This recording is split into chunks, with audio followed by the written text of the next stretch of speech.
Je crois qu'une couverture réussie, c'est lorsqu'il y a vraiment un équilibre entre toutes les parties, à savoir l'illustration, la manière d'amener celle-ci, la technique utilisée, le graphisme.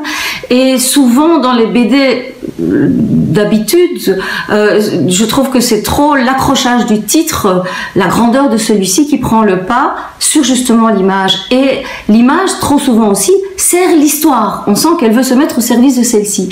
Lorsqu'il y a un équilibre entre les trois, à savoir lorsque la technique de l'illustration, lorsque celle-ci renforce le titre et lorsque le graphisme fonctionne de manière à ce qu'il soit suffisamment présent, suffisamment accrocheur, sans pas prendre le pas sur l'image, on y arrive. Et là, je pense aux bandes dessinées de Denis Depré.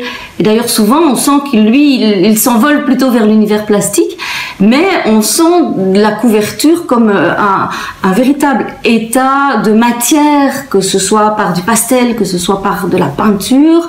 On sent qu'il accorde autant d'importance à placer l'illustration, enfin ce qui sert d'illustration en rapport du graphisme que soumis à celui-ci. Et le graphisme se fait discret sans pour autant disparaître. Donc il y a un véritable dialogue d'équilibre. Et ça m'interpelle. Et ça, j'ai presque envie alors de découper la couverture et de la considérer comme un tableau.